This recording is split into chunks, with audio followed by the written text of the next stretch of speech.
Magandang umaga. Ako si Rian Faith Constantino, isang mag-aaral sa National University of Nazareth School. Kasama ko din ang aking mga classmates sa baitang 10 Integrity na magbibigay linong sa inyo kung ano ba ang SDG number 7 o Affordable and Clean Energy. Umpisahan natin sa kung ano ba ito. Ano ang Affordable and Clean Energy?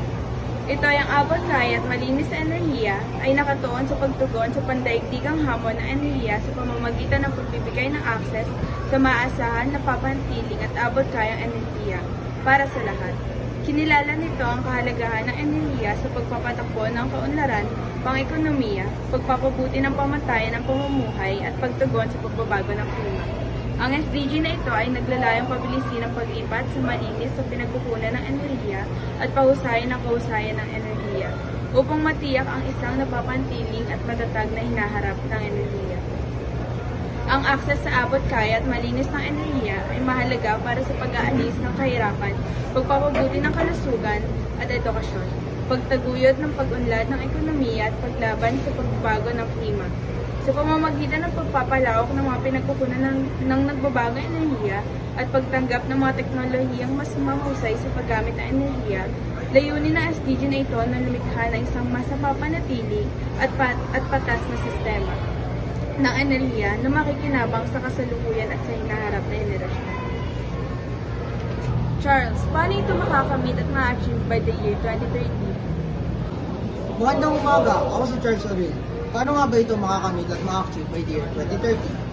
Makakamit natin ang affordable at clean energy sa taong 2030 ay dapat na susunod ang mga hakbang na ito. Una, ang unlad ng renewable energy sources.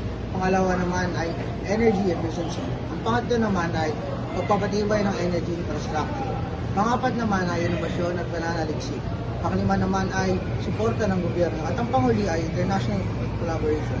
Ito ang mga hakbang upang makamit natin ang affordable at clean energy sa taong 2030. Ako si Alan Maranan. Ngayon ay magbibigay ako ng balita patungkol sa SDG number 7 o Affordable and Clean Energy. Southeast Asia, a highly climate vulnerable region, is working to reduce its dependence on fossil fuels by increasing renewable energy. Asia has set a goal for renewables to comprise 35% of its power capacity by 2025, a target it is close to achieving. However, this target is considered unambitious, as it falls short of the Paris Agreement requirement. According to IRENA, meeting the 1.5 Celsius climate target would require Asia to increase its solar and wind capacity nearly 8-fold by 2030. Totaling 271.9 GW, the region has only deployed 12.5% of this to-date capacity. Despite the region's potential for solar and wind, estimated at 220 GW, only 23 GW of new projects are expected to be operational by 2025. Challenges include policy and infrastructure issues that hinder renewable investment and growth. Indonesia exemplifies this tension, while it has launched Southeast Asia largest floating solar farm, coal power still dominates, highlighting the region's struggle to transition to a renewable energy-led future.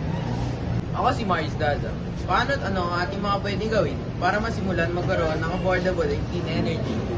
Ito ay ilan sa mga paraan upang makamit ang affordable and clean energy. Renewable energy sources.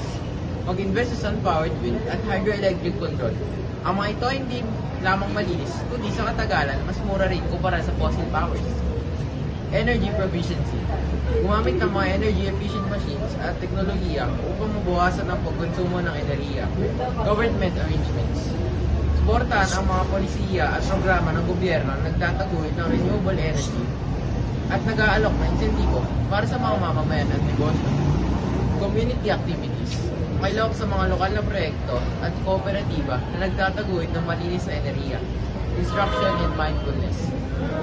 Magbigay ng impormasyon sa mga tao tungkol sa mga benepisyo ng malinis na enerhiya at kung paano nila may aangkop ito sa kanilang mga negosyo. Maraming salamat sa impormasyon na ito mga classmates. Dumako naman tayo sa core values. Paano nga ba i-apply ang core values na price ng NUNS sa affordable and clean energy? Compassion. Ang mga individual na mababa ang kita ay madalas na nahihirapan sa mataas ng mga bayarin at kuryente. Ang pag-alala sa kanilang kalagayan ay nag-uudyok sa amin na suportahan ang mga solusyon na nagpapababa ng mga gastos. Happiness. Ang kaligayahan ay nagbibigay ng inspirasyon upang higit tayong makahikayat sa paglikha ng inobasyon. Kapag ang isang komunidad o bayan ay may positibong pag-iisip at puno ng kaligayahan, mas maraming ideya ang maibahagi upang mabilis na maabot ang abot kaya at malinis na enerhiya. Respect for the environment. Ito ang aking napili kasi ang pagbalis na ito ay pagpapalaga sa lugar kung saan tayo. Marami na kasi sa atin na nakakalimot na magtapon sa tamang tapunan o hindi inalagaan ng mga kapaligiran. Makatulong ang pagbalis na ito sa ating kapaligiran kasi pinapaalala niya na respeto at alagaan ang ating kapaligiran. Pwede natin ito i-scale sa mga pader kung saan pa nakalagay ang pagbalis na ito. Integrity. Ito ay maaaring ipakita sa pamamagitan ng pagpapanatili ng mga mataas na etikal na pamantayan sa pagbuo at pamamahagi ng malinis na enerhiya. Ang mga nagpupundo at gumagawa ng mga proyekto ay dapat siguruhin ang mga pangako sa abot kayang enerhiya ay sinusuportahan ng tunay na aksyon na hindi nila sinasakripisyo ang kalidad o kalikasan para sa kita.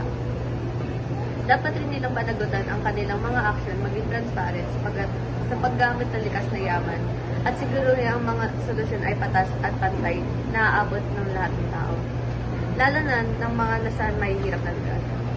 Okay. Self-discipline. Upang hindi masayang ang oras at mga taon, mahalaga na ang bawat tao ay makiisa at magkaroon ng disiplina sa sarili upang maabot ang layunin ng abot kaya at malinis na enerhiya. Kung patuloy ang mga tao na walang disiplina, walang mababago sa ating sistema ng enerhiya. Posible rin magpatuloy ang pagbabago ng klima na magiging sanhi ng paghihirap para sa susunod na henerasyon.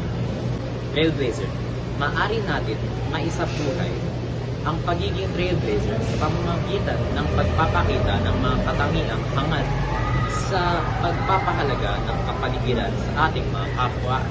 Kabilang dito ang wastong konserbasyon sa enerhiya at pagbabawas sa labis na paggagamit ng utilidad na nagkakalat ng mga pollutant. Nagsisilbi din itong umikayat sa ating kapwa na sikapin sundin at umiral sa mga tuntunin na naibabahagi bilang susunod na mga trailblazers. At dito nagtatapos ang aming pagbibigay dinaw sa inyo patungkol sa SDG number 7 o Affordable and Clean Energy. Nawa ay may natutunan kayo sa aming tinalakay. Muli, kami ang Group 2 ng Grade 10 Integrity. Maraming salamat.